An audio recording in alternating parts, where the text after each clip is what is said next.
Hey everyone, ever wished you could just grab your Apple Pencil or stylus and start sketching directly onto your Notion page? While Notion is a database king, it lacks a native drawing canvas. Today, I'm showing you how to bridge that gap using Excalidraw.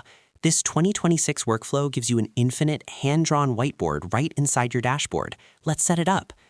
First, head over to excalidraw.com on your tablet. It's a free, open-source whiteboard that feels incredibly responsive with a stylus. Before you start drawing, here's a pro tip for 2026. Tap the 3-line hamburger menu and ensure you're in the mode that fits your Notion theme, either light or dark. This ensures that when we embed it later, the background of your drawing blends perfectly with your Notion page. This is the step most people miss. Excalidraw saves your work to your browser's cache, not a cloud account. To make it permanent in Notion, click the export icon. It looks like a box with an up arrow, and select Export to Link or Shareable Link. This creates a unique URL that actually encodes your drawing data.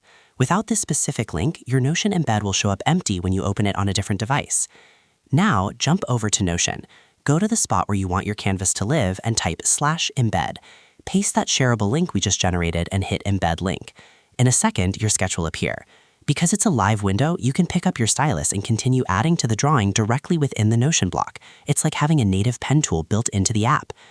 If you're working with a team, Excalidraw has a live collaboration mode. Click the icon with the 2 people in the top right of Excalidraw, start a session, and use that link for your Notion embed. Now, any changes your teammates make on their own devices will appear live on your Notion page. It's the perfect way to brainstorm in real time while keeping your project notes right underneath. Finally, hover over your new embedded Notion and use the side handles to resize it. I recommend pulling it to full width for a spacious drawing area. You can even place a to-do list database next to it in a 2-column layout. This keeps your rigid tasks on the left and your creative, hand-drawn brain dump on the right. Your 2026 digital workspace is now complete. I hope this helped you out, and I see you in the next one.